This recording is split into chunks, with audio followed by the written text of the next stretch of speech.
Okay. So welcome everyone to the lecture series and discussion series for the Humanist Association of San Diego.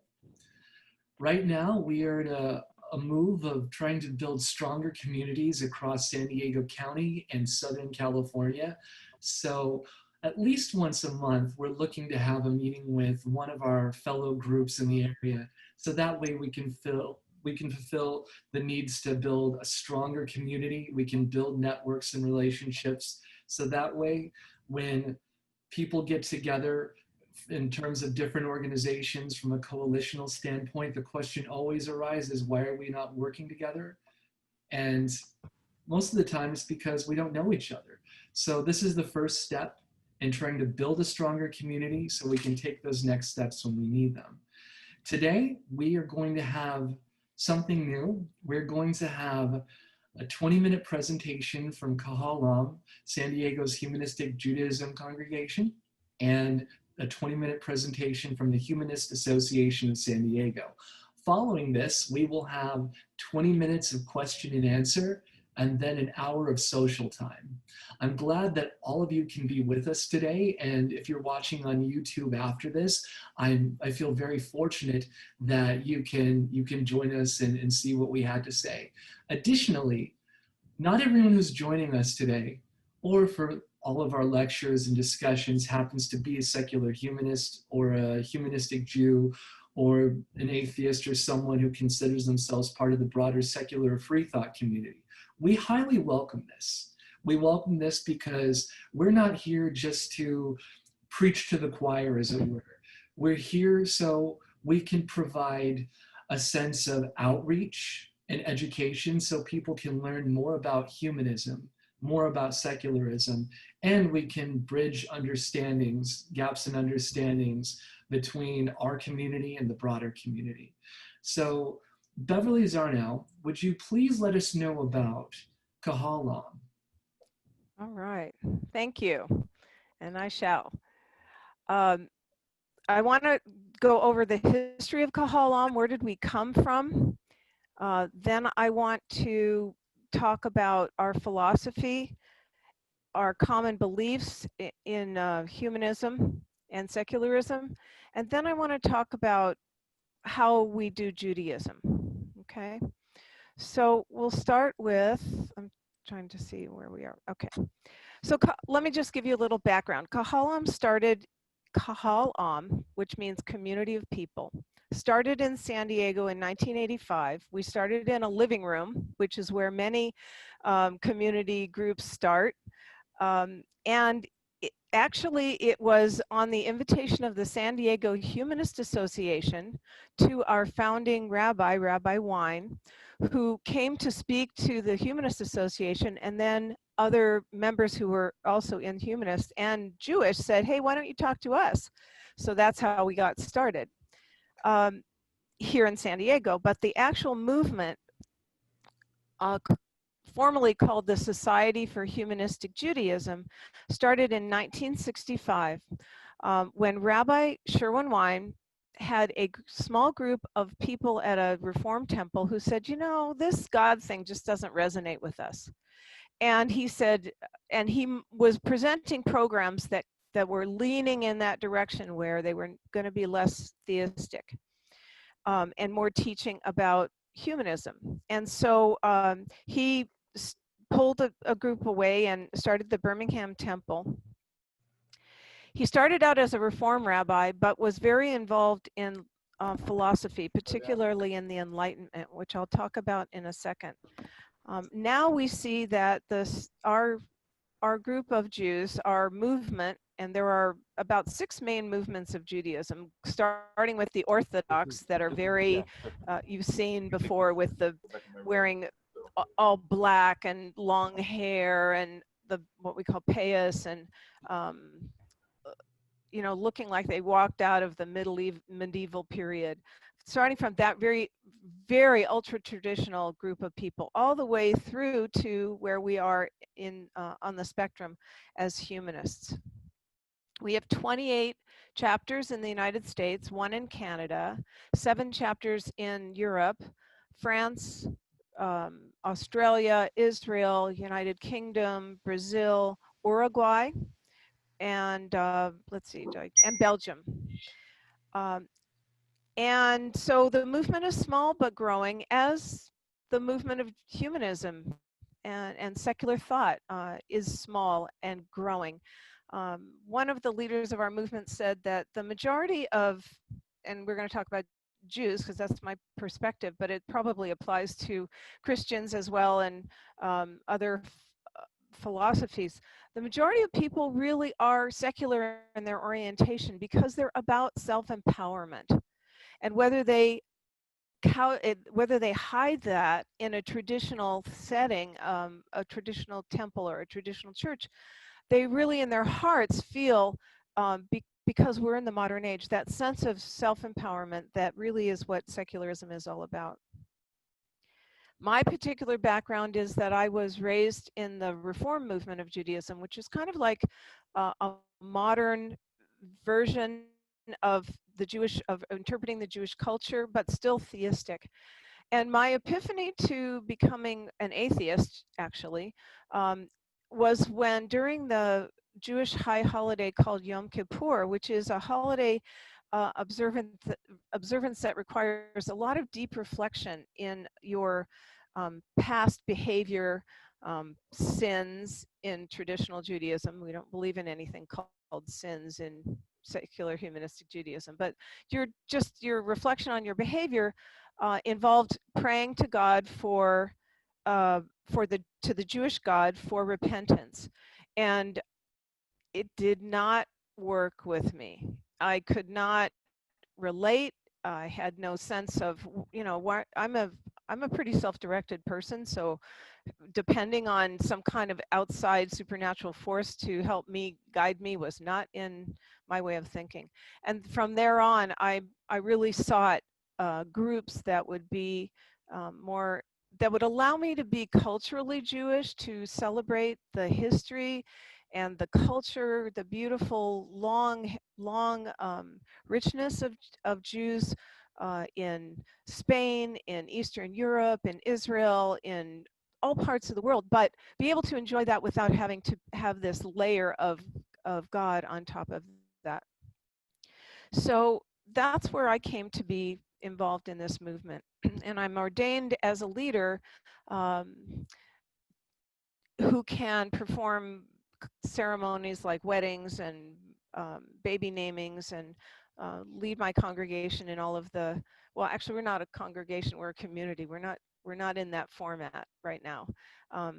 But anyway, lead people in activities that follow the Jewish calendar.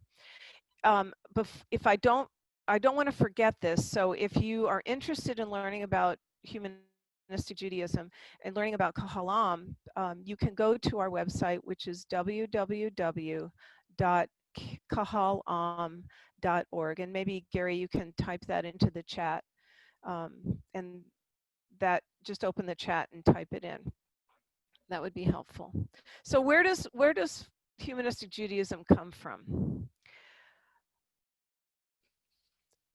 Our roots are in the Enlightenment, just like the roots of humanism are in the Enlightenment. And that period has the word light in it, because it was the light that that exploded after the darkness of the medieval period. So thinkers, and it exploded with the scientific revolution and science, and thinking about the ideas of personal freedom, of using reason, of using scientific analysis, of using empiricism, which means if you can know it because you see it, because you can prove it, or if you can't prove it, at least you have a reasonable amount of information to be able to make a decision.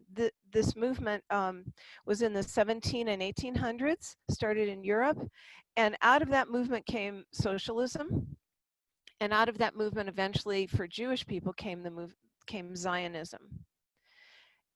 Our philosophy led to the development of groups that perhaps you've heard of, mostly in the Eastern United States and Europe, called Arbiter's Ring, a very secular organization, Workmen's Circle. There were groups that were called Yiddishist groups, meaning that they use the culture of Eastern Europe, the music, the language, the literature to support Judaism. That's how they interpreted Judaism. And non-religious Zionists grew out of this Enlightenment period. People ask, when we go to public events to have a table, you know, to teach about humanistic Judaism or teach about Kahal Am in San Diego, people say, well, what's the difference between humanism and humanitarianism? They both have human in them. And people, you know, the philosophy of Judaism, the written canon of Judaism has lots of ideas about humanism. About humanitarianism, which means be kind to one another, take care of people, be sympathetic and empathetic for others, be helpful.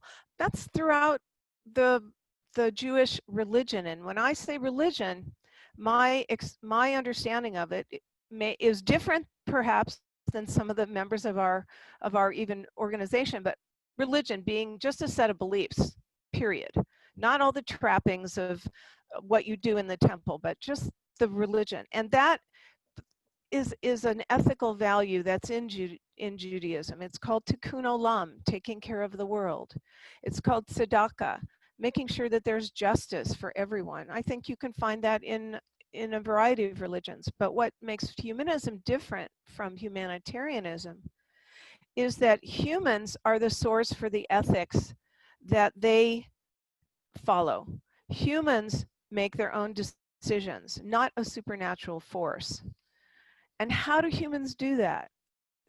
We use reasoning. We look at first of all, we have a choice, right? We have a choice of our behavior. And in deciding how to behave, you look at the circumstances around a situation. You analyze the consequences of your decision, long term and short term. And then you proceed with the ethical behavior that you want to follow. It's not about what the 10 Commandments say. It's about what you can reason, not just for you personally, but what's the effect on society.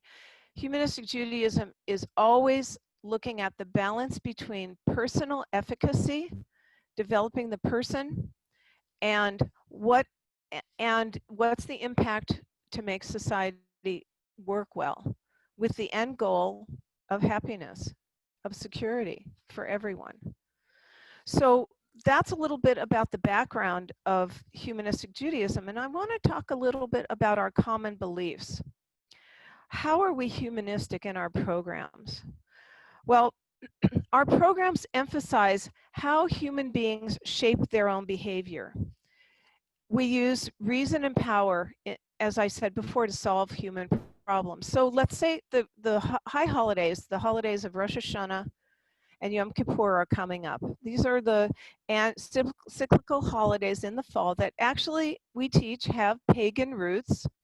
They have roots in the agricultural system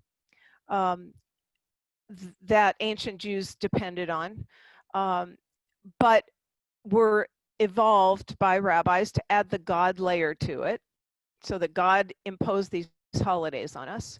And we have gone beyond God, as Rabbi Wein says, Judaism Beyond God. This is his first major book, by Sherwin Wein.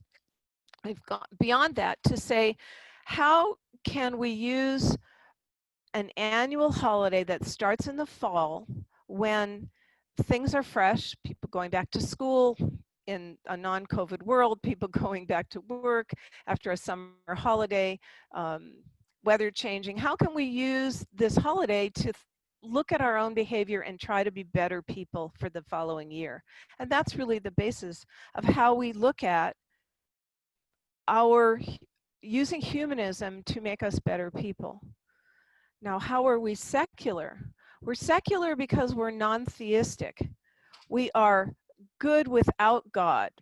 Okay, this is written by Rabbi Greg Epstein. And there are a lot of other books in the movement that use those philosophies. And the point of being secular is that we're non-theistic. We don't depend on we don't need a supernatural force. We can affirm Jewish culture and civilization as being generated by human beings. So our our first book is called the Torah. It's basically the Old Testament. And there's a little difference between the way the Christians write the Old Testament and the Jews write it, but nevertheless, it's our first book. Now, traditional Jews worship this book as an icon.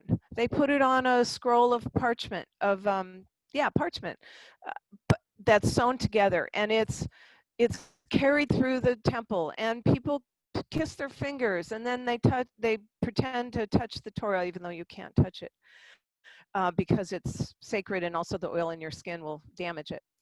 So we don't look at the Torah that way. We look at the Torah and we look at our literature as something to be studied, written by human beings, understand why they wrote what they wrote.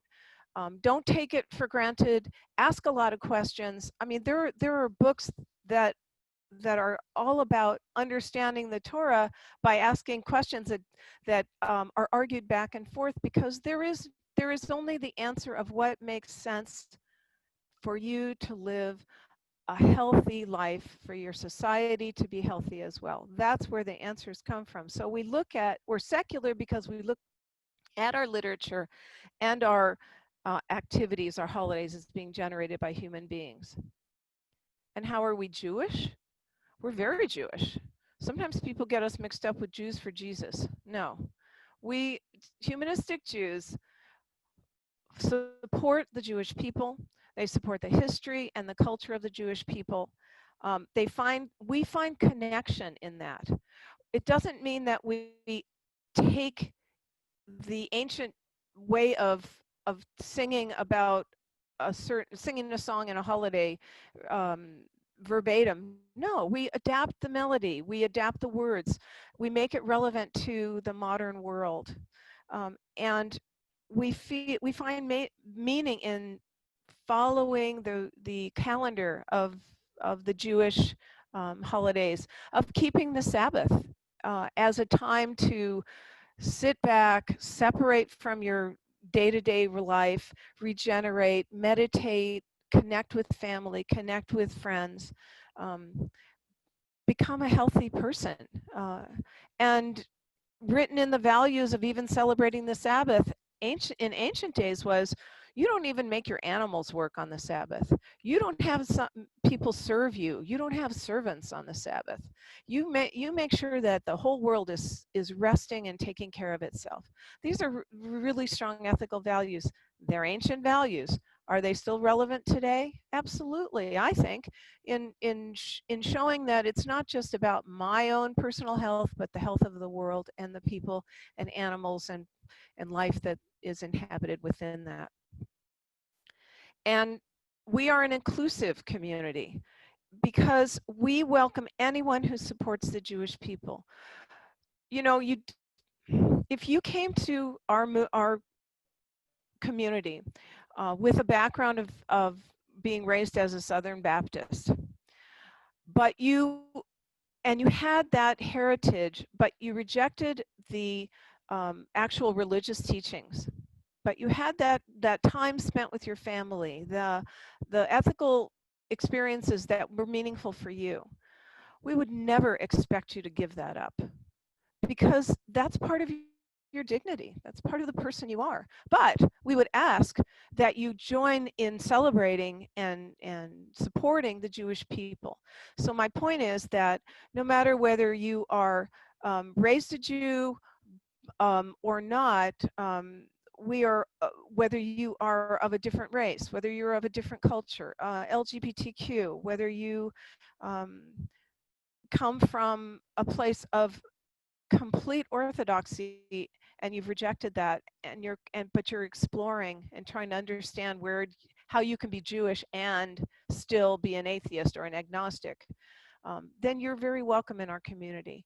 And I will say that the question of God and where that where that fits into our work as Jews and our lives as Jews in the secular humanistic movement is put aside. We don't need to pray to a God to feel powerful. We don't need that. What we do need is, and we don't need to answer the question. But that's why in our movement we have people who are atheists like myself, who are very firmly believing that there is no God. We have people who are agnostic, who really aren't sure, and they want to leave the question open. They're not sure, but they don't need to be um, guided by any kind of external force. They can find that force within each other and with themselves. We have people that are agnostic. They don't really know and they don't care um, the question. And we don't ask people to sign, a, a, an oath of where their beliefs lie. Um, so that gives you a little bit of background on humanistic Judaism. Let me tell you about a bar mitzvah, because I think that that experience really demonstrates how humanistic Jews view the education of their children and how they impart the values into that education. The basis of our system is to develop critical thinking. And that means that if a student is exploring where their beliefs lie in God, so be it. Explore it with us. Ask the questions and listen to the answers and ask more questions and figure it out. We want to empower critical thinking using science, using reasoning, using support, empirical support. When I train students for their bar and bat mitzvah, and traditionally what happens is that a boy of 13, a girl of 12 memorizes a section of the Jewish Bible, and they memorize it in Hebrew, they learn how to sing it, they stand up in front of their community and they sing the portion, we call it a Torah portion, and then they explain it. They explain it a little bit on, basically translating it and telling what the story is of their Torah portion. And yet that is usually it. They may add some kind of a community service project to their training.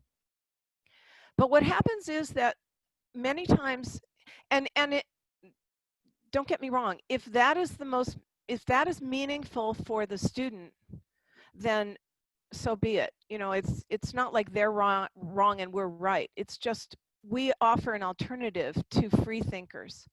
So when I train students, I teach them about their background in Jewish holidays and Jewish culture. What do Jews do when they get married? What are some of the practices? I present to them a reading of the Jewish Bible because I want them to understand, but the point of it is to say, this is written by human beings. Why did they say this the way they did? What are the ethical values we can pull out? These were people struggling to try to figure out how to develop their own civilization and figure out how human beings ought to act. That's really the basis of the book. So I want them to understand that a little bit, and I want them to be knowledgeable because the broader Jewish world is not going to be secular. And then through lots of study and discussion, they have a huge range of topics that they can choose to research. In addition, and so they present a paper based on their research, and I'll give you an example in a minute. But the other thing that I make sure that students do, that all of our secular organizations make students do, is they find an ethical hero to learn about, write about, and share with the community. And so my students now are reading short biographies and discussing the Jewish values and the ethical values of these people's behavior. Just an example is I had a student who had an option of doing a paper on what's called his Torah portion, the part we read together from the Bible, and it was all about what happens when your house has fungus growing in it. What do you do when you've got this white stuff on your walls? And what happens if it gets on your body? Well, I said to him, well, would you like to be a doctor? Are you interested in medicine? Maybe we could explore how some of the Jewish values of health. No, not really. Nothing appealed to him. And then one day he talked to me about his surfing and how disgusted he was that the ocean was filled with garbage. And I said, gee, I wonder what Jewish laws are, what kinds of Jewish laws talk about the environment. Sure enough, there's a whole range of laws that talk about it, such as don't pick fruit from a new tree, let it grow for 3 years because the tree has to develop. Let the fruit just fall off naturally. And all kinds of other laws. And what an epiphany for him, because it related completely to his life. It upholded the dignity of the things that were important to him. He did a hero on, his hero was some basketball star. I think it was the guy on the Lakers who's got Jewish and black background, Jewish and African American roots. I'm not sure, but anyway, my point is, I can imagine that will stay with him for the rest of his life.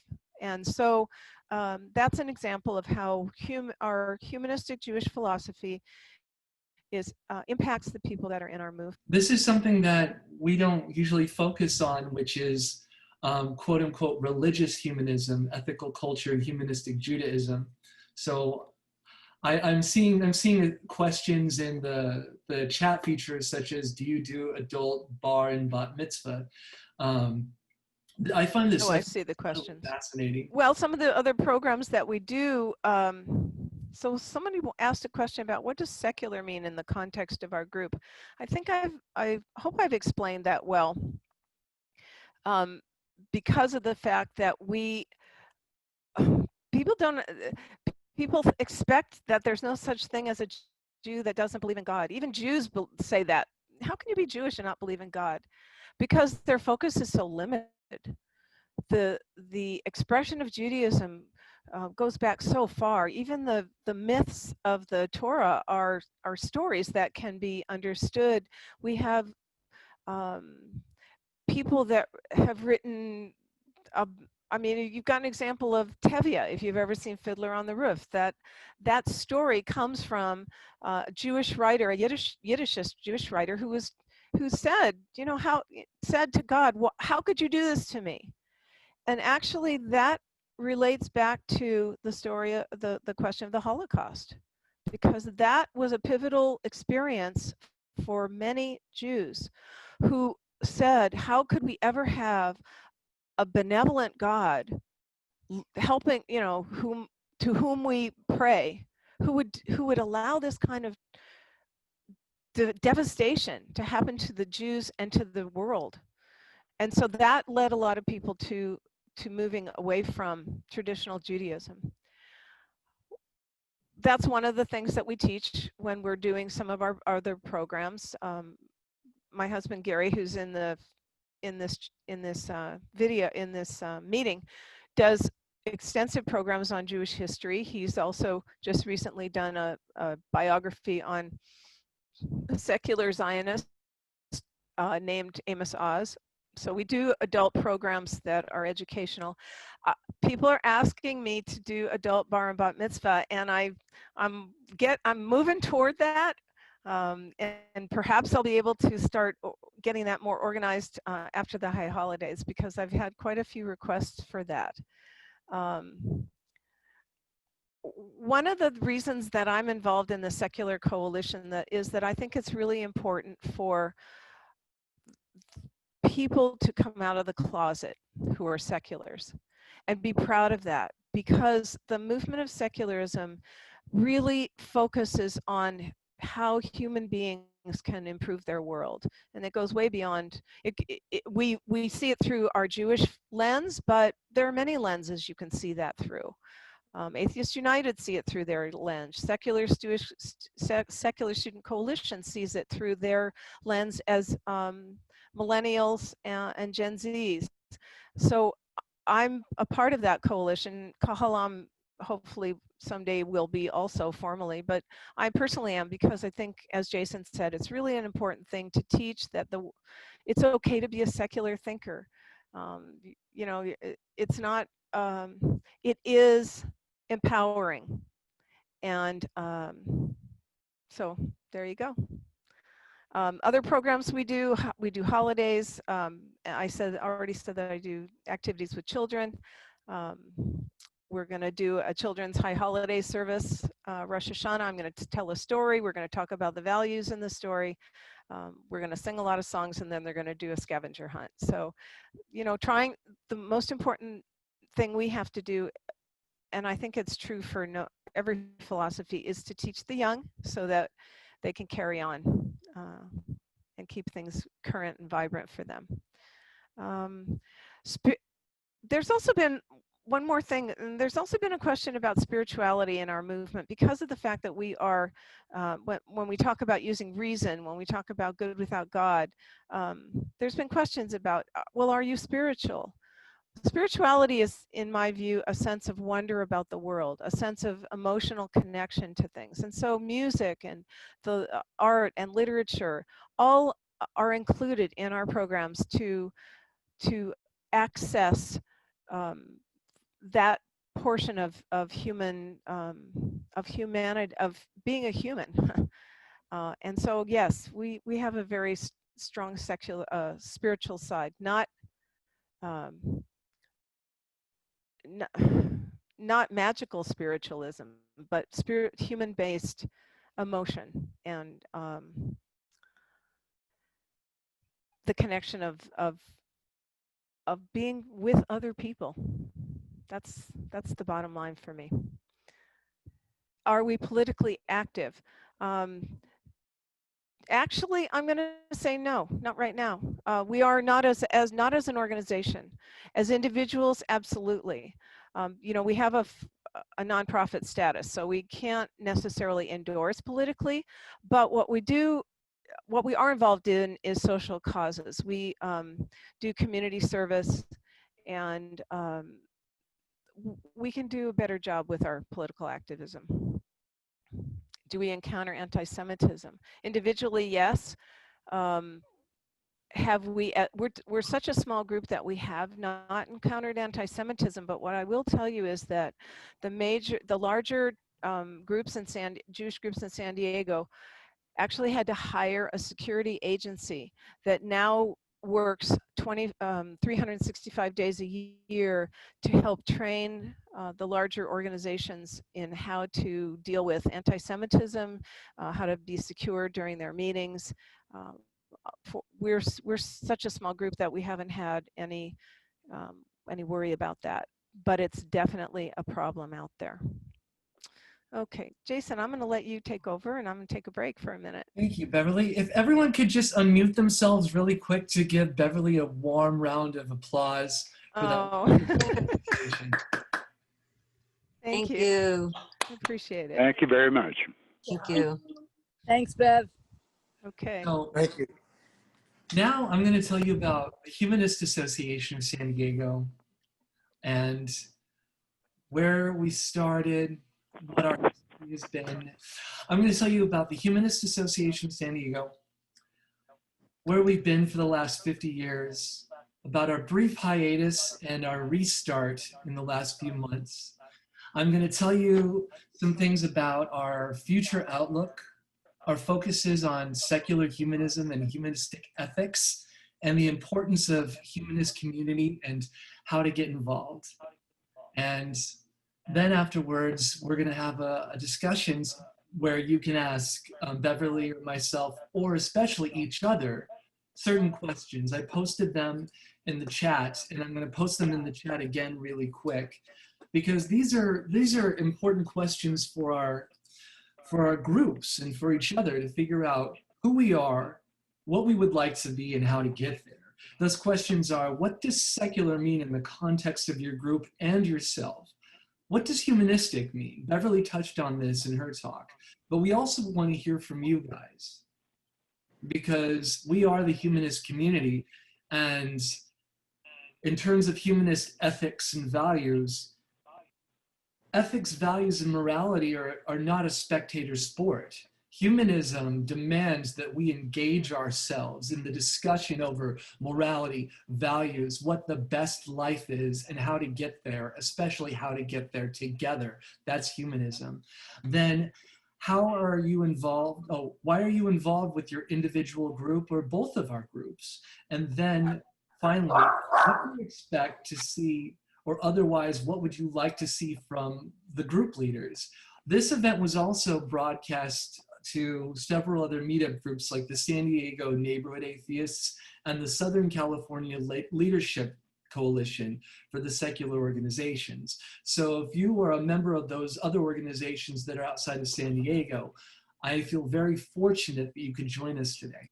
For my part, I've been the president of the Humanist Association of San Diego since 2003. Our organization has been around since 1970, and we've been heavily active in the community. One person who is on the chat with us today is Dr. Jim Knott.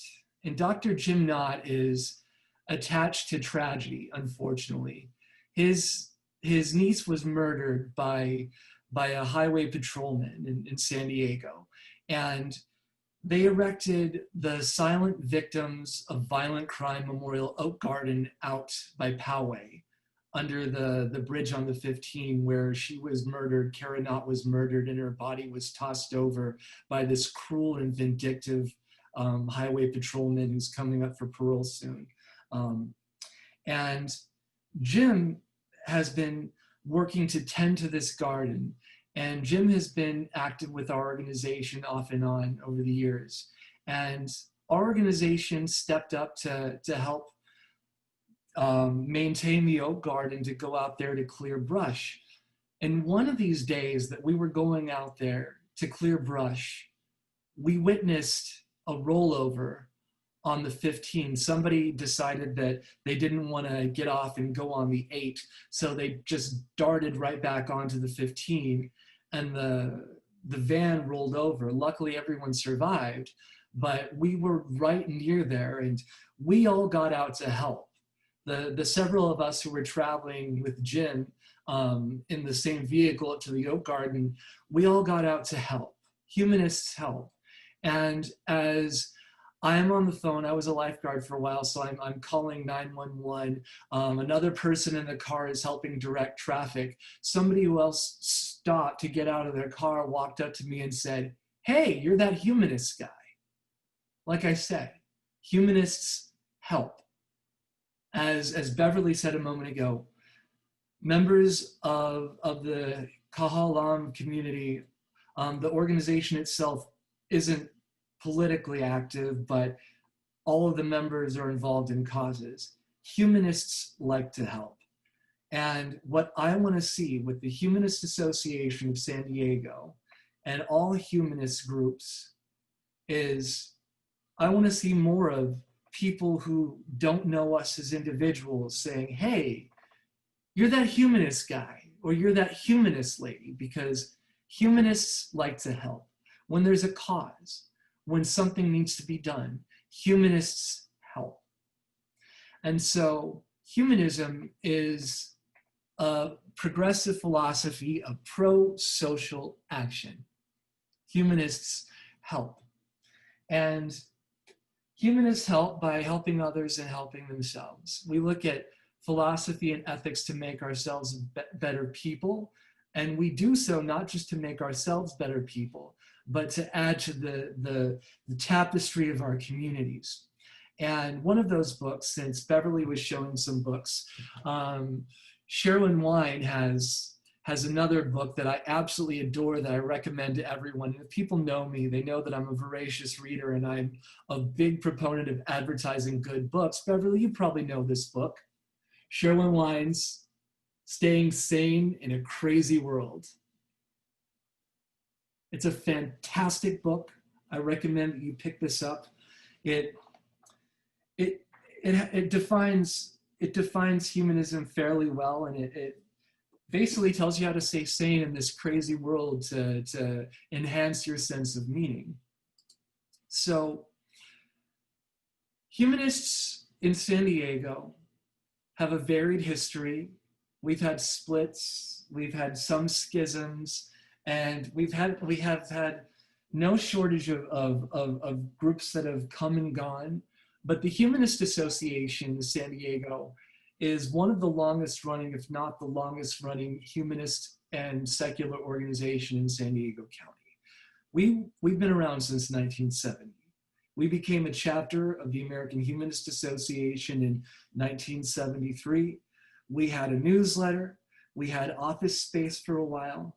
One of our past presidents, Fred Edwards, later left San Diego and became the executive director of the American Humanist Association. Over the years, we had conferences. Members of our organization engaged in rather bold action. One of these particularly noticeable high-profile events was when a Vietnam veteran, Phil Paulson, took on the mantle of the plaintiff he didn't start it, but he took on the role of the plaintiff in the Soledad Cross case. And Phil later got dubbed Atheist Paulson in the Union Tribune. We were highly active in our community. We took stands for the separation of church and state. One year we took over the top of Mount Soledad, which usually gets reserved for Christian organizations and Christian churches, so we could have an event there, because generally Christians are given a lot of privilege and preference in our community, and they have been for a long time. So we've engaged in activities that say that those of us who aren't Christians, those of us who are agnostics, atheists, and humanists matter too, and we demand an equal place at the table. And we set up an auxiliary LGBT organization, Gables, and we became the first, if not one of the first, humanist free thought organizations to be active in pride parades and pride events around the United States. And for years, for well over a decade, we received raucous applause as we marched down University Avenue with our Keep Church and State Separate sign. One of those years, before the Mormons spent $75 million from Utah to get rid of marriage equality in California, for that brief period of several months between May and November in 2008, we found two couples who wanted to have 160,000 wedding guests, and I, as a humanist celebrant, performed their wedding ceremony on the Pride Parade route, and I coordinated it. So one of the couples would say, "I do," in front of the evangelical protesters who were right there next to the bridge atop the 163. For a while, we were involved in a coffee shop with the Humanist Fellowship. Unfortunately, that went south, and it resulted in a schism and some conflict between the groups that unfortunately never really healed. But both of the groups took the opportunity to be strong representatives of humanism in San Diego. That was back in the 90s. And then Beverly mentioned a moment ago about how people ask what humanitarianism is when they're asking about humanism. One funny little anecdote was, for a while, from the 90s to early 2000s, we had a number in the yellow pages, and we didn't receive a lot of calls for humanitarianism, but Phil Paulson used to give anecdotes about how many calls he would receive for the Humanist Association to go to the highway to pick up dead animals. They thought that we were the Humane Society. Or maybe they thought humanists like to have some Beverly hillbillies fine victuals. Then in 2003, I became involved with the Humanist Association of San Diego. I met one of our long-term members, Jay Murley, on a bus, and he invited me to go to one of our quarterly parties. Our organization has waxed and waned over the years, and there was a recession period for membership. But if we look at humanists and atheists across the country and over the decades, there has been a series of expansion and contraction periods. There are times when A lot of newer people get really interested in atheism and humanism, and all of our groups see large momentum for new members and newly active people, and then that will wane over time. And one of my goals, and I'm going to talk about this in just a little bit, is to come up with strategies to prevent that. Because not only are we seeing that the religious right and white nationalist Christians have increasingly gained footholds in government, but we have this counterbalance where we look at the demography of people who are not only not affiliated with any religious institution, but are not religious. When you hear the title none, it doesn't mean not religious, it just means they're free agents. They're not attached to Christianity, Judaism, Taoism, Buddhism, Islam, or any major religious affiliation. But what we've seen is a sharp increase in the number of atheists and agnostics in the United States and worldwide, but especially here. And one thing we've noticed as we've seen this increase in the demographics is that it's not slowing down. And these people are our people. These people need community. We all need community. So this is what I see the purpose of the Humanist Association being: to provide that community, to provide ethical direction, and to provide an outlet to do that type of progressive action, so we get more instances where you see not only at an emergency situation, but demonstrating for good causes, and to do, what was it that John Lewis said recently, to get into the right kind of mischief, to get into good trouble. So when people get into good trouble, we get more instances of somebody saying, hey, you're that humanist lady, or you're that humanist guy. So I became involved with our group in 2003. We had a quarterly party at the Pepper Grove in Balboa Park. We would have a handful of people getting together, having a picnic. And within a year of my involvement in the Humanist Association, we started doing monthly meetings. We had monthly lectures.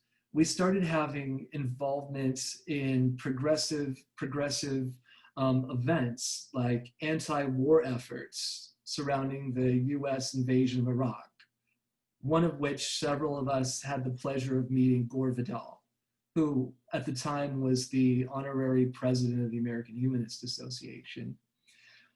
Then we got more civically active.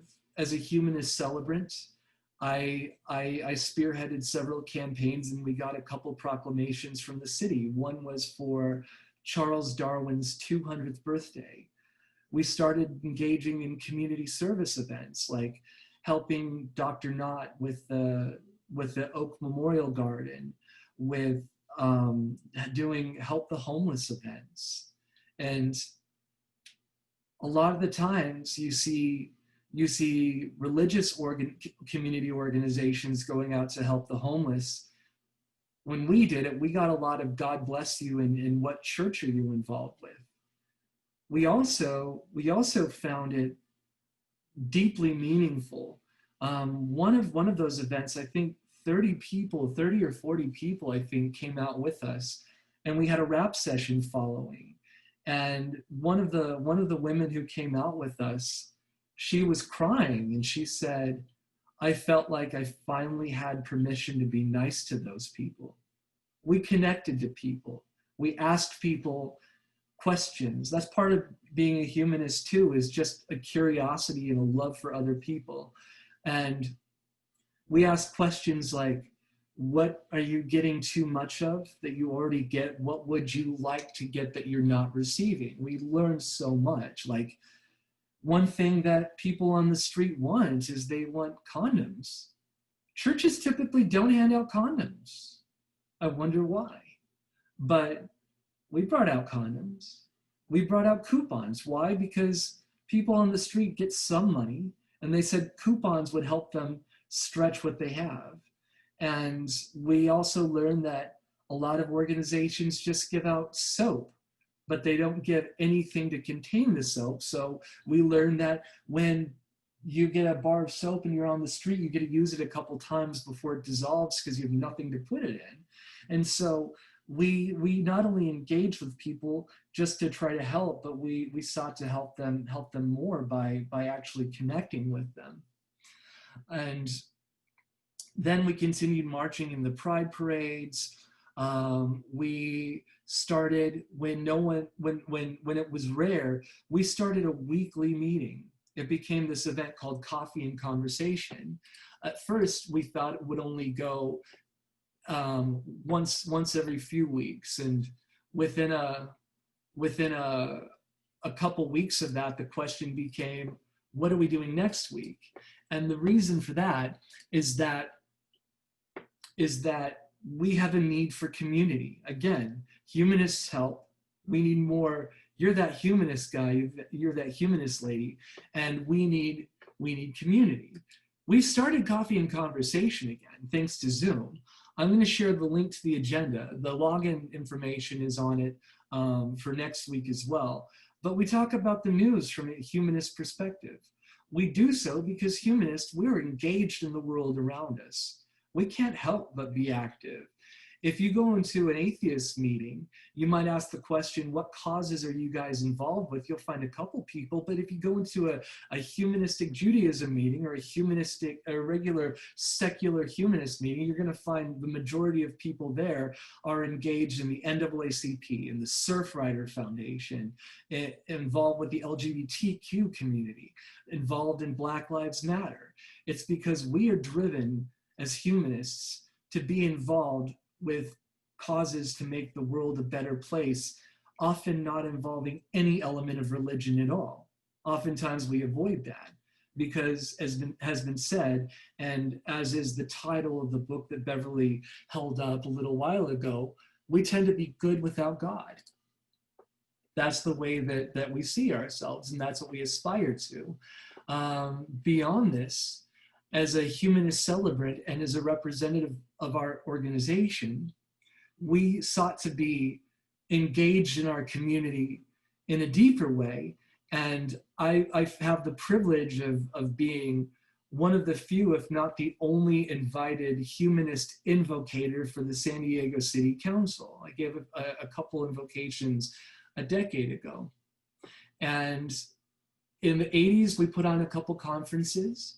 And in the 2010s, as our group expanded and we started producing original educational content, for a little while we tried doing a secular Sunday school.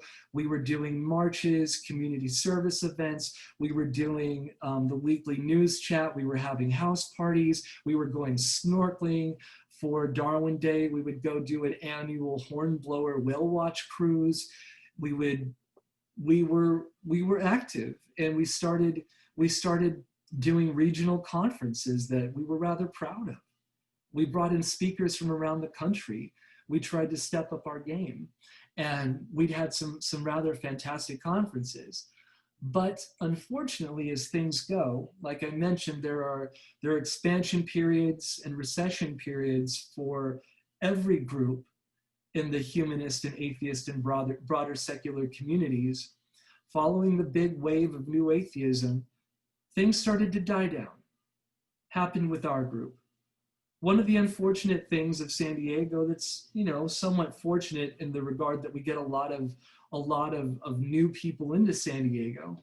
San Diego tends to be a bit of a transitory city where some people come in for a little while and then they head off to a different place. Sometimes people head off and hopefully come back.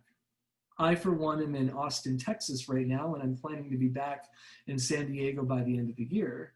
But a lot of our core group members wound up going off to different places, including myself. This happened at the same time as the recession period that was happening for a lot of humanist involvement across the country. And for a period of about 4 years, we had only a handful of events. And I would often get emails asking what the group does, if we're still together, how to be a member. And unfortunately, we practically went defunct. But then we had this time of crisis that we're all experiencing. And this time of crisis, while it has brought out some of the worst in humanity, it's also bringing out some of the best in humanity.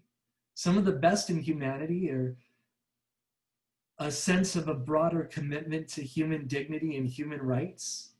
And we're seeing that across the country with people stepping up for a sorely needed push for racial justice in this country, the type that we haven't seen in 60 years or 50 years.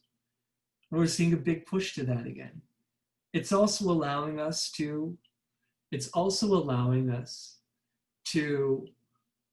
engage with each other again. I was chatting with Mickey, one of our core members and our board treasurer. I was chatting with him saying, I really miss coffee and conversation. I really miss having smart people to talk to. And I just said, hell, why don't we just try coffee and conversation a couple times on Zoom and see how it works? And it worked. We're back. Not only did coffee and conversation work, but we've had attendees at our new every Sunday, where we used to do it once a month, at our every Sunday lecture series. And we're getting people to privilege us with their time who are scattered all around the country, and hopefully for next year with the program I'm putting together all around the planet, that we otherwise could not have easily gotten to come and talk to us. Like, for example, David Oliverio. He's with us on the chat today, and he gave us a wonderful talk a couple weeks ago about how he went from being a Pentecostal minister to an evangelical humanist. We had the God Part of the Brain author, Matthew Alper, give us a wonderful talk on his book, The God Part of the Brain. Soon, next week at this time, 1 p.m., we're going to have Catherine Stewart, the author of The Good News Club and The Power Worshippers. She's going to come and give us a talk. Hector Garcia, a psychologist who wrote The Alpha God, is going to come give us a talk.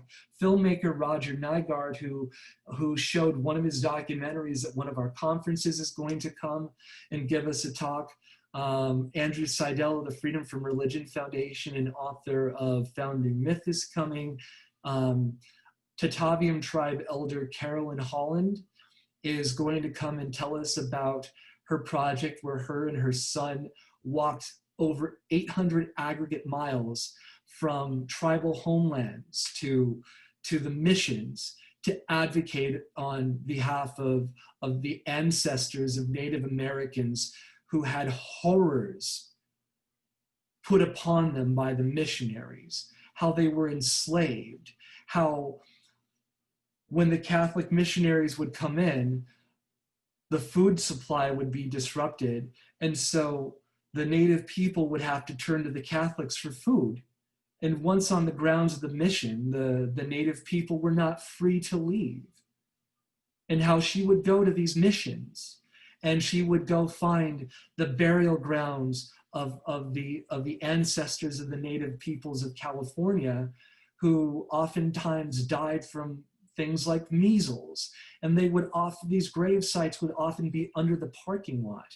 And this tribal elder had to advocate to put signage up because people were going outside the parking area and just collecting the bones of people. They were collecting human remains recreationally.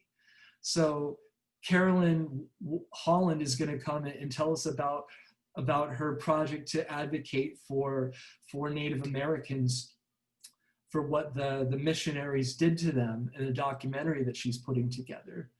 So we have the privilege of bringing in these incredible speakers to give us different perspectives and to give us incredible content. And we're building our group up again. We were a thriving community organization, and then over time we transitioned to being a meetup group. And now I'm proud to say, with the last board meeting that we had and the board meeting that we have today, we're no longer a meetup group. We're back to being a thriving community organization. And while we're stuck inside, and we're doing so because we're protecting other people if we catch the coronavirus. We're protecting other people from contracting it, as we all should, because it is our duty to other people to do so. We're making plans for when this thing is over, because it will be over. We'll have a conference again. We'll do outreach and community service again. We'll get bigger name speakers in person. We will have community parties again. We will build a thriving sense of community. We're now building ourselves back up as a full-fledged nonprofit. We let our nonprofit lapse while we were defunct, and we're getting that back. And we are starting committees on community advocacy, service, and education, so we can be an active participant in local coalitions, so we can be an active advocate and an efficacious voice for progressive change and human rights and secular values and humanist ethics in San Diego County, in Southern California. And we're doing so by also giving a focus to ethics and, most importantly, to build community. Like I said earlier, when we stopped to help out with that car accident on the 15th, we did so because it was the right thing to do. But getting noticed by someone saying, hey, you're that humanist guy.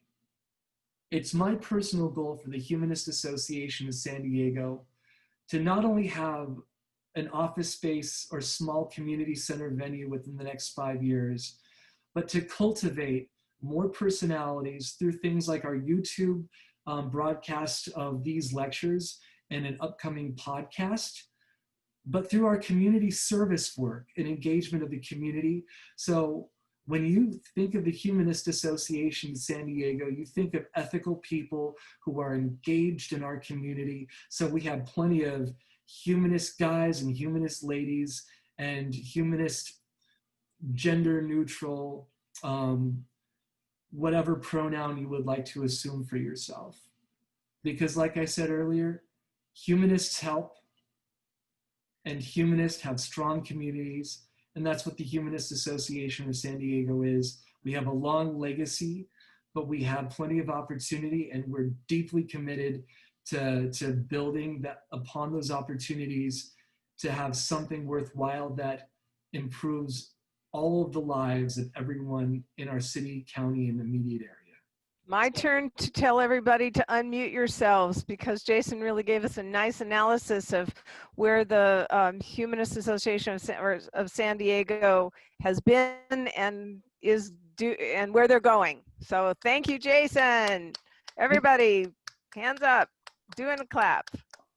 So, very nice. There's one question I think we should talk about. It's the question, when you adopt the humanist label, does that imply that you hold a particular political viewpoint or social justice stance? Good, that's a good question. Do you want to answer it, Jason? Beverly, would you like to take that first? If not, I Sure. I think that that when we take the humanist stance, we say that we're going to be activists. I think Jason said it really well. He said ethics, values, and humanism are not a spectator sport. And it means that you have to be an active advocate for the values of upholding people's dignity, civil rights, voting rights, Black Lives Matter, LGBTQ plus rights. That's our social justice stance. But not just saying it, doing whatever you can. If you're like me, a senior citizen who's fearful right now of going out, then you support social causes with your money, or you support social causes by calling all of your young people in your family and telling them that we need you to be poll workers. You know, that kind of activism. As far as a political viewpoint, and other people can answer too. It's not just, we have other people here that can speak up. This is not a lecture. This is now the question and answer. I did want to share with you one thing, though. There is an organization called Jews for a Secular Democracy, and they are doing whatever they can to teach about the separation of church and state, because that has been, with the growth of the right, an area that we need to really work on in Congress. They're really there's a strong group of people that are pro-church and state. They don't understand the foundation of this country. That's a social stance that humanists are taking. Anybody else want to share their thoughts on, if you're a humanist, do you take a political point of view? Gary. I think it's it is inspiring to see youth out in the streets talking about social justice and Black Lives Matter. It's inspiring for me as having spent many years in the streets as a protester myself around various causes, but in the anti-war movement and other movements. I think that is very central to what humanists should be doing right now. They should be supporting social change, and that's what I think. If you can't do it directly, as Beverly said, you can do it through indirectly by calling people that getting people involved, and having a commitment to social change.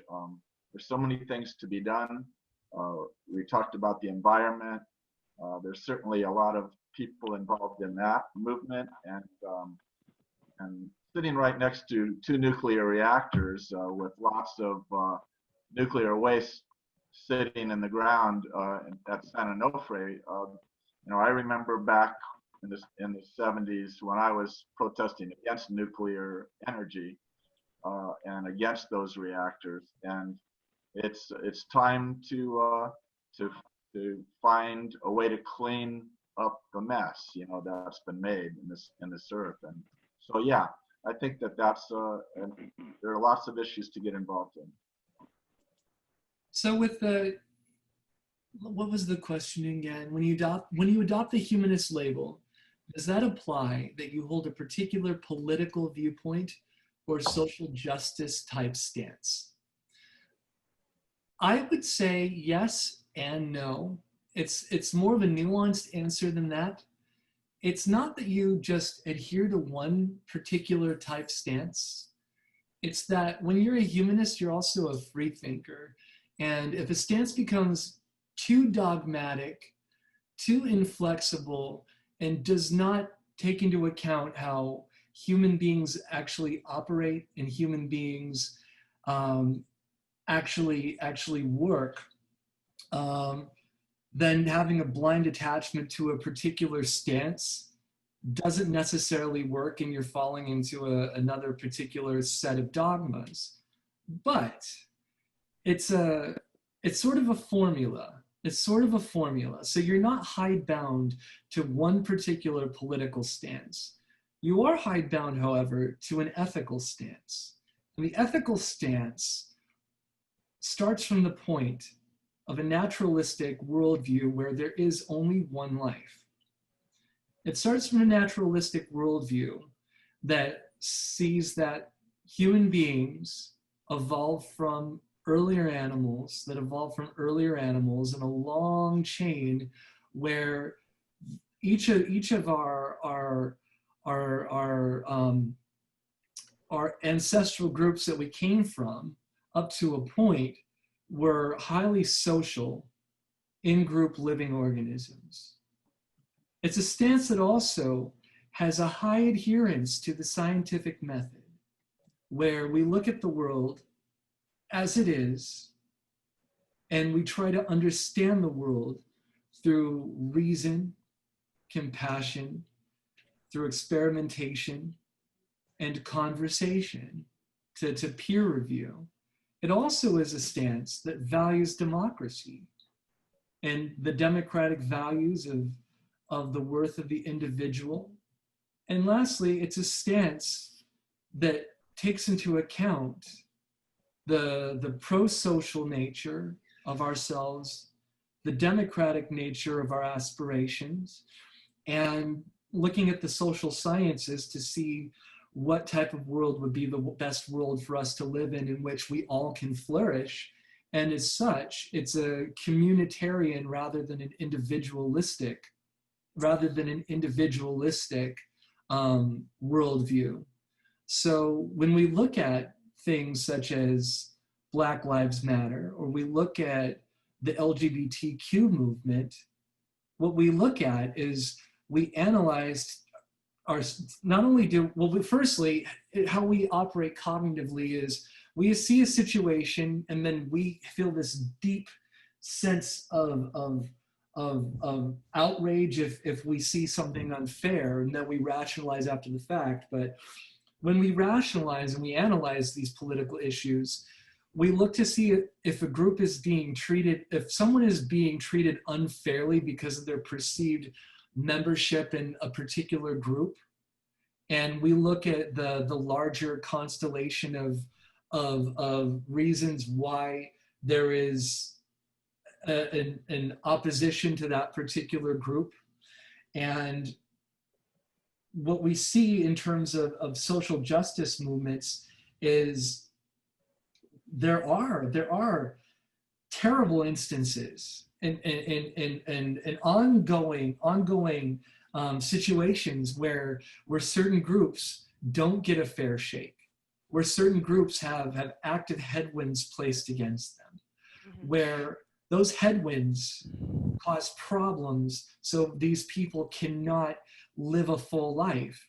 And as humanists, we jump in and we fight for other people of other groups that we may not be a part of ourselves, to defend individual dignity, to defend political agency and autonomy, and to defend general equality.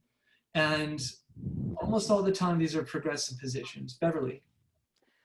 Did people here participate in a webinar that was done, I think on Tuesday, that was talking about religion, separation of church and state? Anybody participate in that? So Lynn, you were there. I was struck by the Congressional Free Thought Caucus, which has just formed among senators or congresspeople in the United States. Notably, Jamie Raskin was one of the participants. And what they talked about was that free thinkers, that they're there because the religion in Congress is all about power. It's not about values, it's just about power. And their point of view was that they had to advocate for breaking that power down. And I think that that's really, you know, in addition to what Jason very eloquently talked about in terms of other organizations and standing up for their rights, the breaking down the power base that's strangling human rights, to me, that's a big part of what we have to do as secular humanists. We have to find ways to do that. I agree. Yeah. Yeah. Well, the separation of church and state is an ongoing battle that started with the founders of our country and continues today as we see forces that want to basically create a theocracy here and to exclude people that have differing points of view and have a white supremacist viewpoint that's emerging again in this country that is threatening people of color. And you have these forces that were called out recently, but they're coming to the front, and we must confront them because they are diametrically opposed to freedom for everyone. And if they are not opposed, they will be empowered. And so I agree that it is a time to stand up for science when people say, "Oh, vaccines are bad," or that they might hurt us. Well, yeah, if they rush out a vaccine in 10 weeks when it should have taken 10 months to develop, it is possible that it won't be a good vaccine. It won't be Dr. Salk's polio vaccine. It will be something less than we need. But the fact that science has to be defended in this country is amazing to me at this 21st century juncture. But yet, science must be defended in this country from those who would like to put forward a different agenda, an unscientific, irrational, mystical, the COVID will just go away magically kind of idea. Oh, I forgot to bring up one thing. Someone had asked how to join the organizations. Join our meetup. I'm going to add a link to that right now. And please, does Kahal Am have a meetup group? No, we have a group called Secular Jews for Food, Film, and Friendship. But it even though it's called Secular Jews, this because of the need for community, there's a few people that are not secular, but it doesn't impact the group because the point of it is being with other Jewish people, and we learn about Jewish history and the culture of Jews around the world, and we also watch movies that have strong human rights values, be it Jewish or otherwise, and discuss those. So it's a very intellectual type of fun-loving group. But it's Jews for a secular it's Jews Jewish seculars for food, film, and friendship. I'll put it in the chat. You can save the chat if you want, and I'll put Kahal Am's website too. Wonderful. So yeah, I just shared our meetup, our Facebook, our email, and our Twitter. And if you would like to donate to help our organization expand so we can have conferences, pay honorariums, become a nonprofit again, here is our PayPal link. Oh, and also the Jewfers meetup, Jews for Food, Film, and Friendship, does include some people who aren't Jewish, who just want to be around this group. Well, one more thing is for people that want to find out what a Jewish secular high holidays is about, we have a high holiday program that will be free of charge, that people can participate in and explore, what we do at an upcoming event. So you can look for that on our Kahal Am website. And I'm very. Oh, go ahead, Jason. Sorry. For the Jewfer, if you would like to get more humanists that may not be humanistic Jews involved, if you would like, what days do you have that? I'm sorry, for the meetup or high holidays? No, actually for both, but for the Jew triple Fers. Jewfers, that group? Yeah. We meet the third Sunday of, pretty much the third Sunday of each month. What time do you meet? Usually between noon and 2 o'clock, depends on the event. Our next event is, let's see, September 13th. Gary's going to be giving a presentation on the Jews of Iran. And we're going to do it via Zoom and eat Persian food that we're buying at local restaurants to support local small business. And we're actually going to have a speaker who is a Persian Jew who left when the Khomeiniites came into power. And then the following October, I think it's the 18th, we're going to be having a film or play that we have already watched that we discuss. And our discussions are pretty intense, usually about an hour to an hour and 15 minutes. And then we just talk about stuff. just general stuff. Wonderful. And then our high holidays, we have on September 18th, we have our Rosh Hashanah, our Jewish New Year. We're going to have live music, taped, but live music from a fantastic San Diego vocalist named Janet Hammer and pianist Mark Danishevsky, who usually does the piano for the theaters in San Diego. Mhm. And that will be on the 18th at 7 o'clock. And then we have the end of the 10-day cycle of the high holidays is called Yom Kippur. And that will be on Monday, September 28th at 5 o'clock. And in addition, Janet will be singing a melody. Talk about spiritual. I cry every time I hear it. And I've been doing this for my whole life, all 66 years. Or am I 67? I can't remember. Anyway, Janet for Yom Kippur, she sings the Kol Nidre, which is a melody that just is wrenchingly beautiful and helps you really meditate. And so those are our high holiday events. But you can go to our website and see all of that good stuff. Wonderful. So I just want to go down because one thing that might not occur on Zoom that we always pick up on in person is facial cues. So if anybody would like to say anything or make a comment, if you feel like you haven't had a chance to step in yet, I'm encouraging you now to stop letting all of us who just dive right in take advantage of this space. So Mike. Is it Lewis, Lewis? Did I do it right in the chat?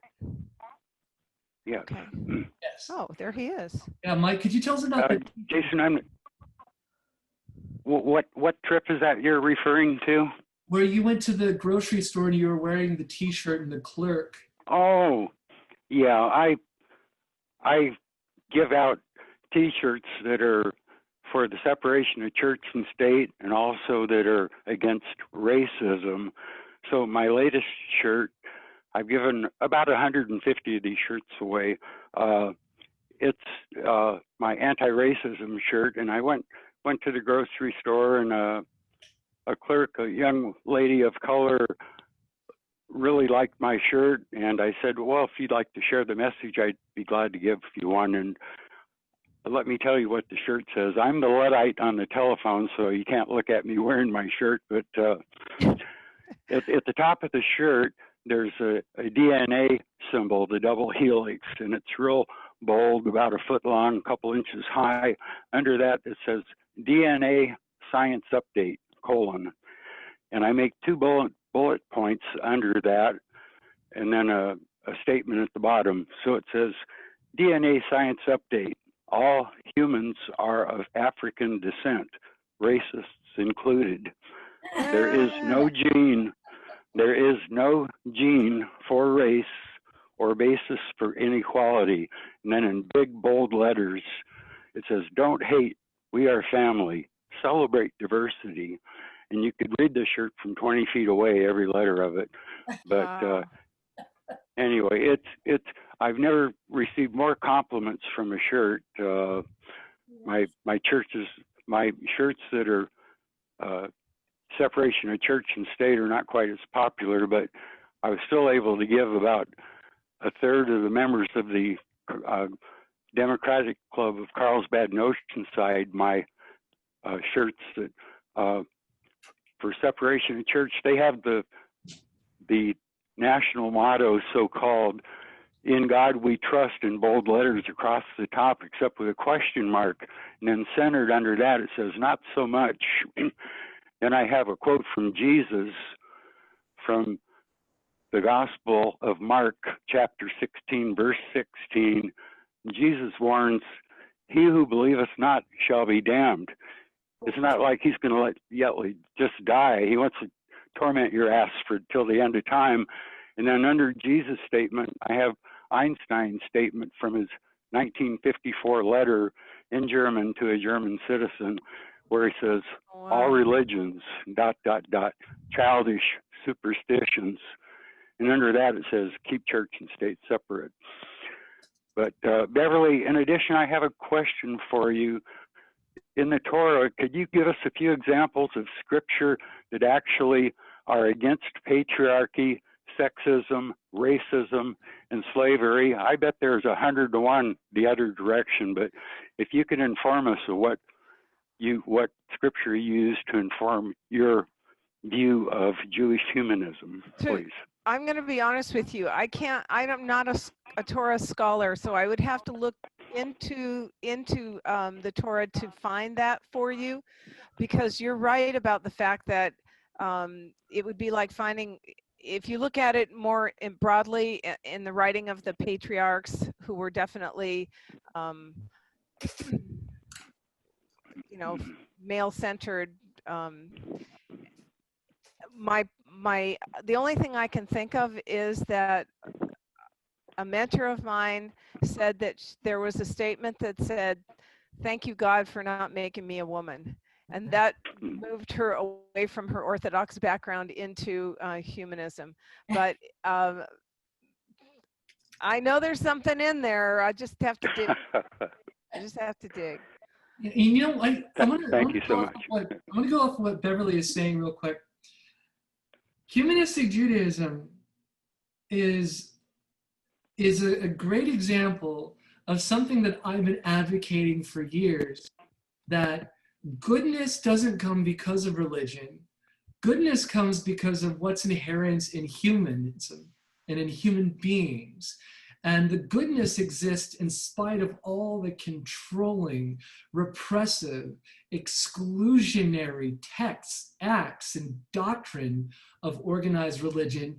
And that while, and I'm also as a scholar of religion, one to say that religion is more often about the social than belief itself. And that while humanistic Judaism brings in the high holidays, the cultural aspects, to divest itself of the more repressive sides, to bring forth that sense of that guiding sense of self from where you've come from, but to celebrate and to embrace and to circle around the things that make us great as human beings. That demonstrates that religion doesn't provide morality. Human beings inject morality into religion. Mm-hmm. It's not in the Torah itself. It's all the thinkers out of it. And I think it's just exactly what you said, Jason. Human beings inject into religion, into the format, really the way to live your life. So we've got the most famous statement from Rabbi Hillel, which I will read right now. It says, "If I am not for myself, who will be for me? Yet if I am only for myself, what am I? And if not now, when?" There's a lot of good wisdom in that, and that didn't come from out of the Torah. It came from people thinking about how to apply it to their lives. Gary, did you want to say something? Yeah, humanistic Judaism actually, yes, we use the Torah. We look at ethical values that are in the Torah, but that is not our only book. And as humanistic Jews,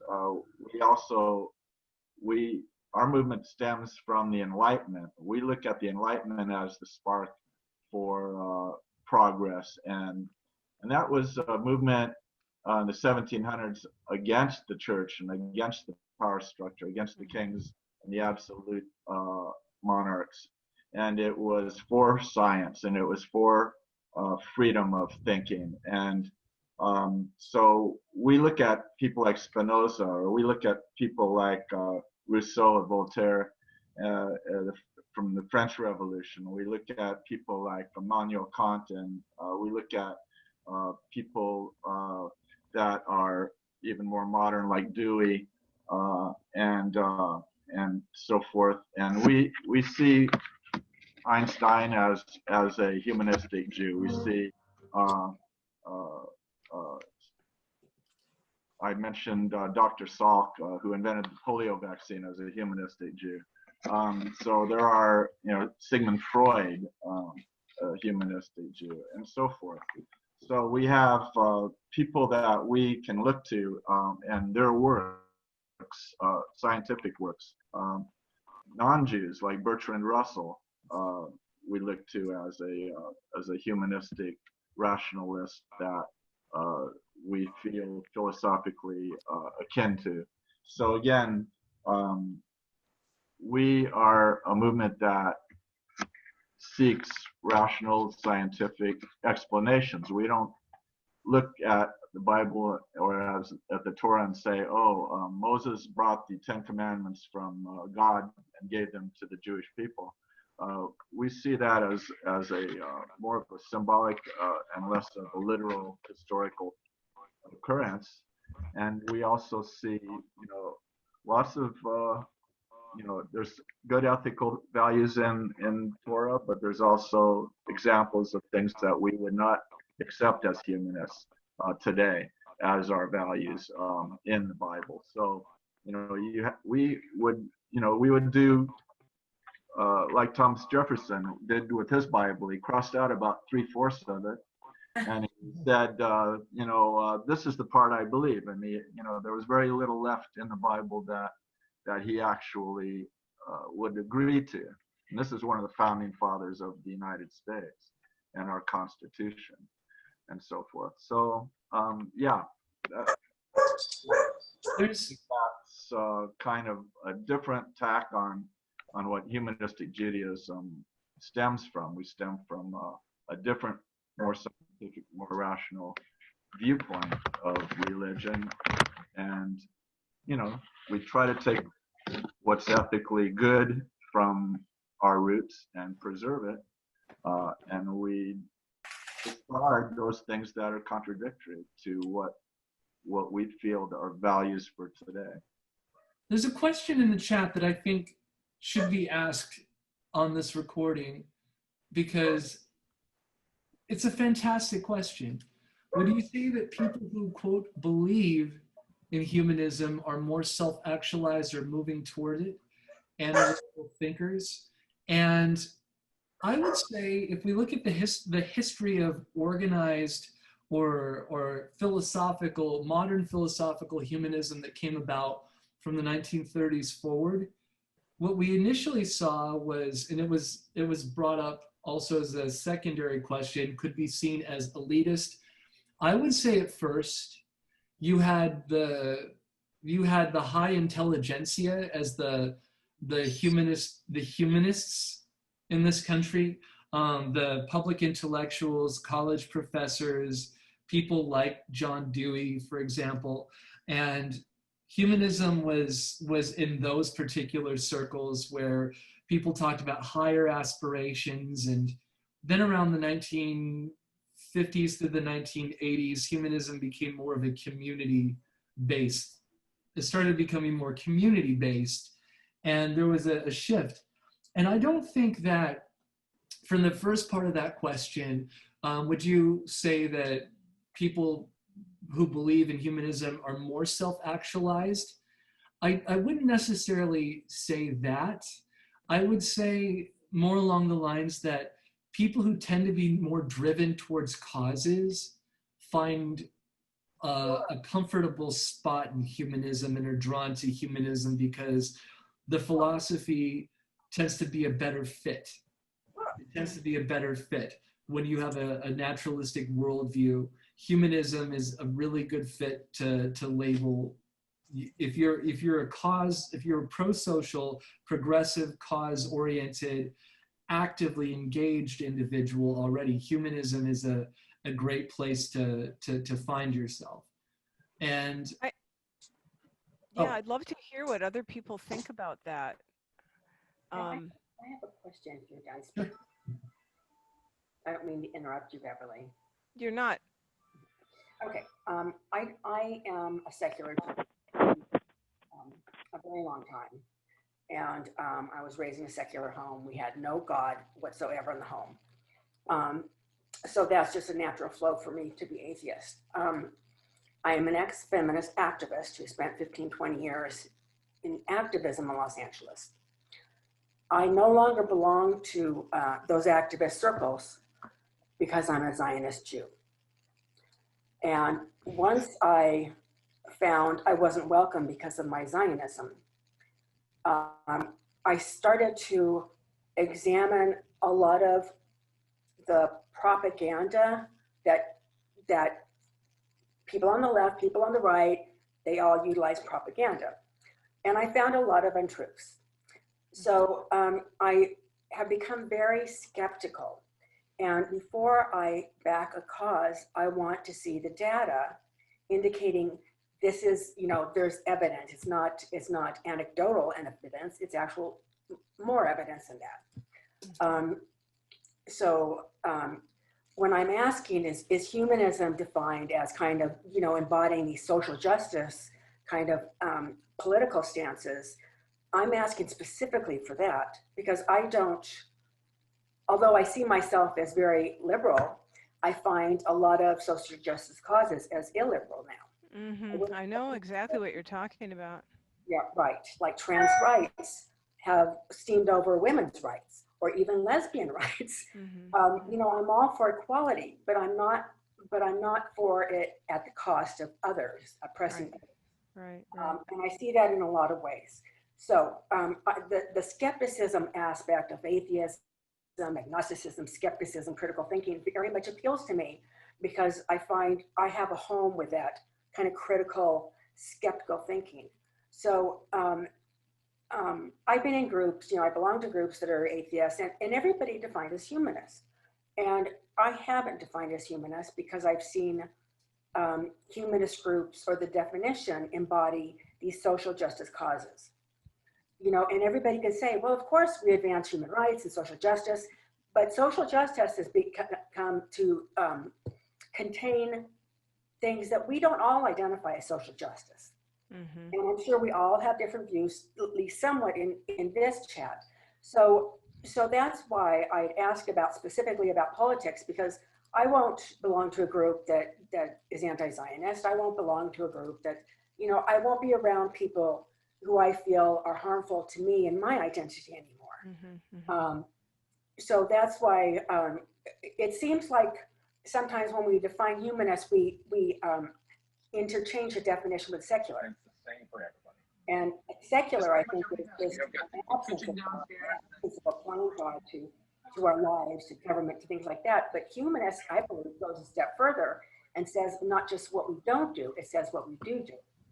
So that's why I've been hesitant to define myself as humanist. And I don't know if anybody can clarify that for me, or maybe I just understand it the way it is. I don't know. Anybody want to jump in? So I always jump in. Just that I kind of find the question is setting up kind of a straw man, or maybe devil's advocate situation. Somebody's music is on. They need to turn it off. Or their phone. Candace, go ahead. Just in the question, as soon as I read it, I thought it was kind of a devil's advocate, or maybe even a straw man argument starting, saying self-actualized. That already starts making sound like, well, we're better than you type attitude, which right. I have not yet met a humanist that felt that way of any stripe. So I was kind of concerned about that, and I liked your answer, Beverly, about it's not about comparing or putting down others. It's helping everybody, I guess, be more progressive. Mm-hmm. Well, we have about 10 minutes left until the Humanist Association board meeting. Let's see. Can I just quickly answer this? This is a pretty pivotal question for Jews, if you don't mind. I'll make it really simple, quick. I also have to go. I have a wedding in an hour, a wedding to do. I understand what you're talking about, Tricia. Think about the women's movement. Think about the leadership of the women's movement, how they were anti-Zionist. They were pro-BDS, pardon? Pro-Farrakhan. Pro-Farrakhan, pro-Palestinian to the point of being completely against Zionism. That doesn't fit. And I think we have to call that out, because that's not humanism.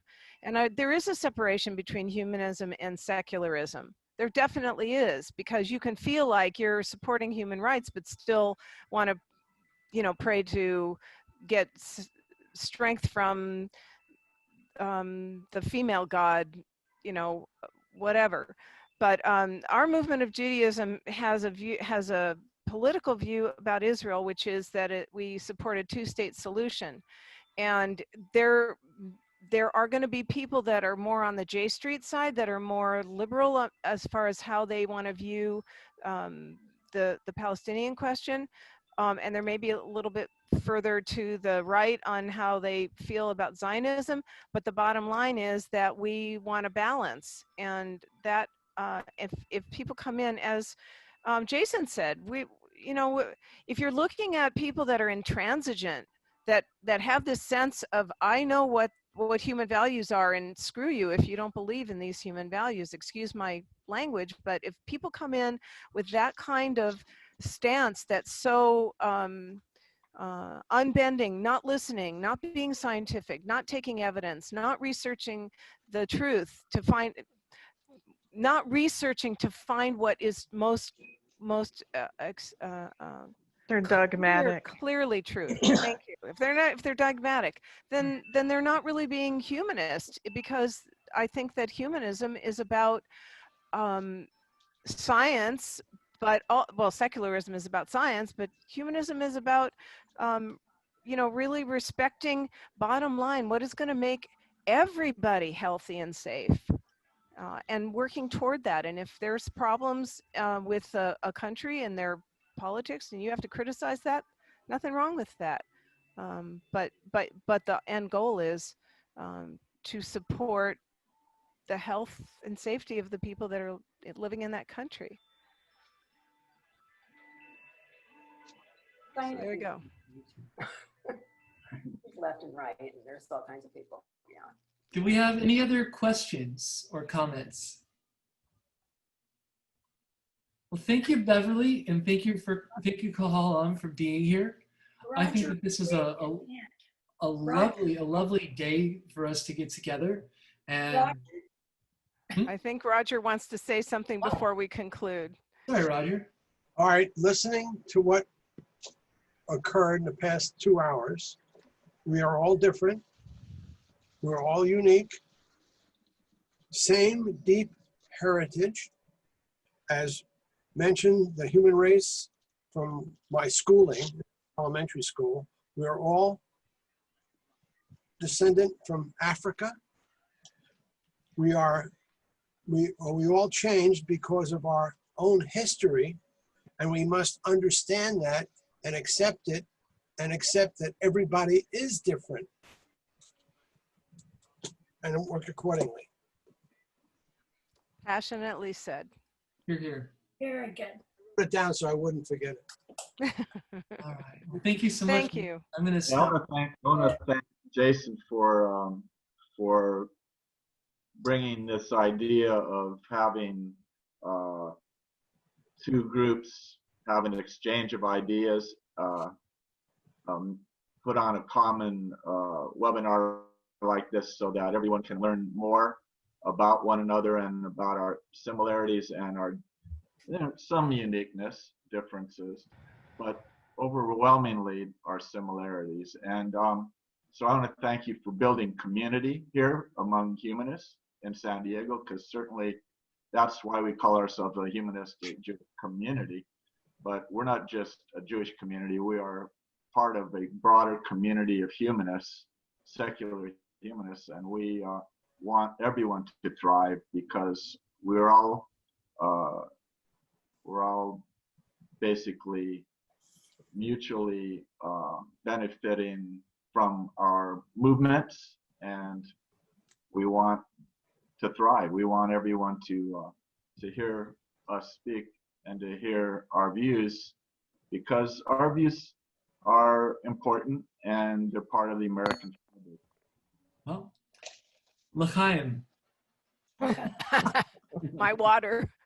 Thank you, Jason. Thank you so much. All Thank right. you, everybody. Thank you.